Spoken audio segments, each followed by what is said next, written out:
Olá, bem-vindo! Este vídeo traz uma análise rápida do ataque ocorrido nesta noite, que matou um soldado francês na base de Erbil, Kurdistão iraquiano. O subtenente Arnaud Frion, do 7º Batalhão de Caçadores Alpinos de Vars, com provavelmente um helicóptero também, que foi destruído. E também será um pequeno desabafo sobre essa situação em que nos colocamos, sem ouvir os aprendizados do que pudemos ver na Ucrânia. Primeiramente, a França atua na região desde 2014 contra o Estado Islâmico, na Operação Shamal.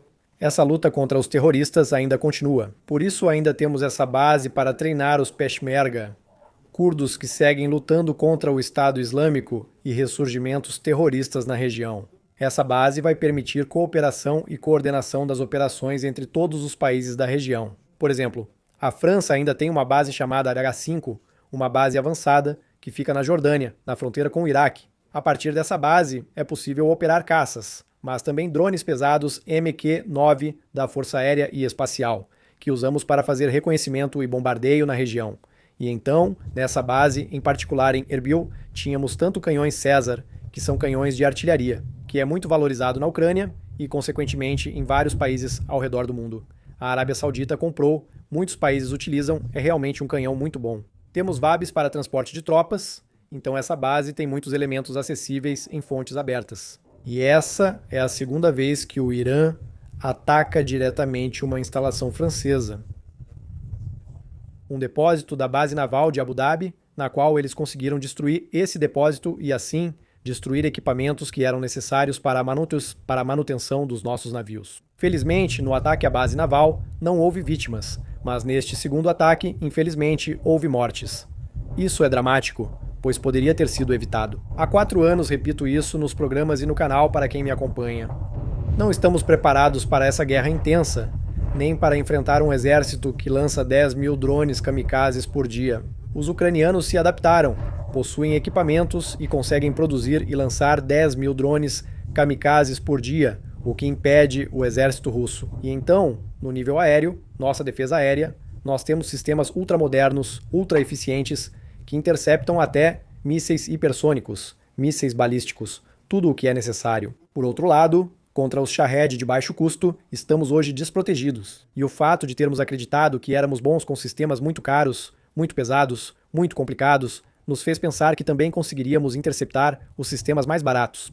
Nós vimos isso, foi um exemplo e foi um pré-requisito. Quando os russos enviaram mais de 20 drones sobre a Polônia, nós decolamos AWACS, aviões de caça, mas não fomos capazes de interceptar os 23 drones que passaram, e agora sabemos por um general que veio explicar isso ao Congresso, na Assembleia Parlamentar da OTAN. Eles confirmaram que realmente havia alvos na Polônia.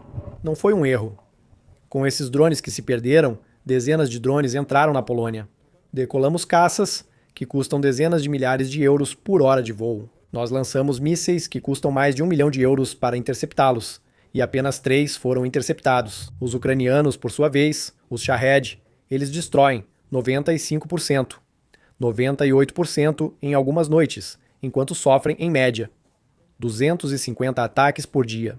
Porque eles se adaptaram a essa guerra de desgaste em massa, de baixo custo. E nós, por enquanto, ainda estamos nos perguntando sobre o desenvolvimento desses sistemas.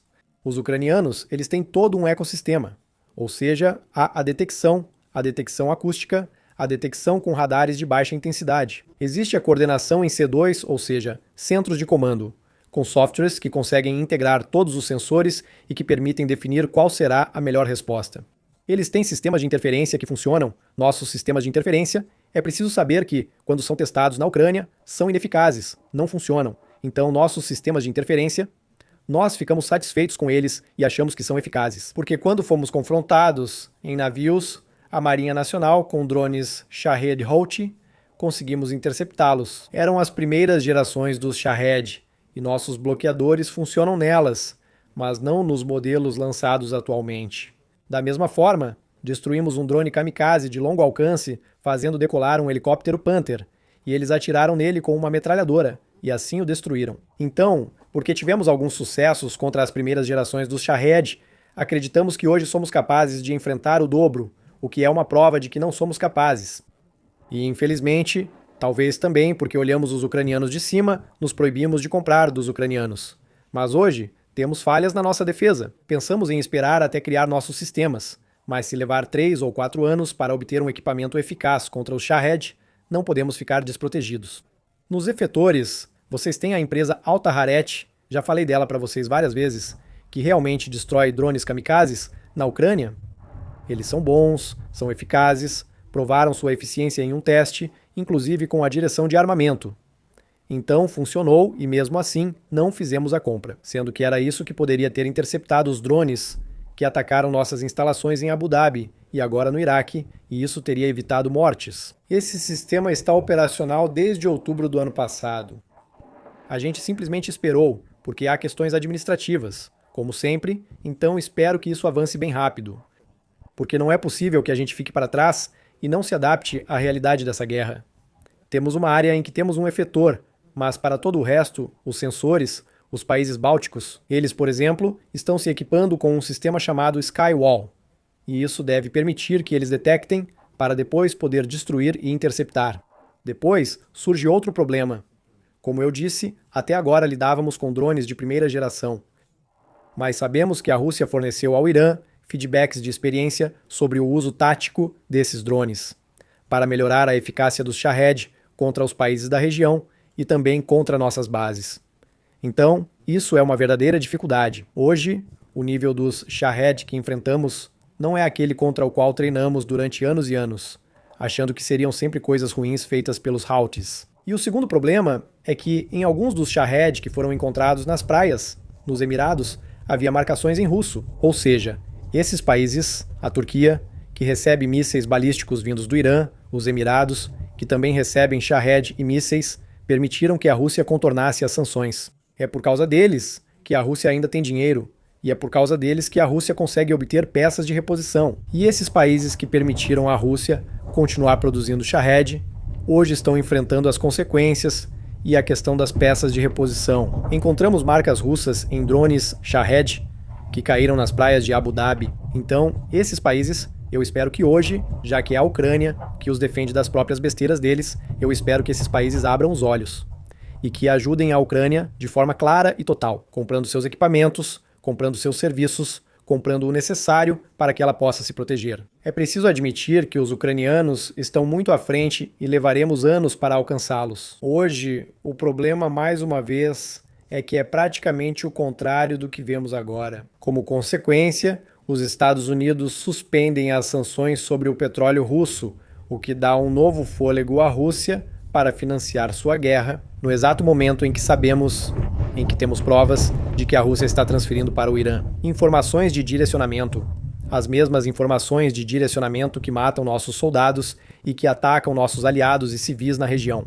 Então, os Estados Unidos têm uma atitude exatamente oposta ao que deveria ser feito.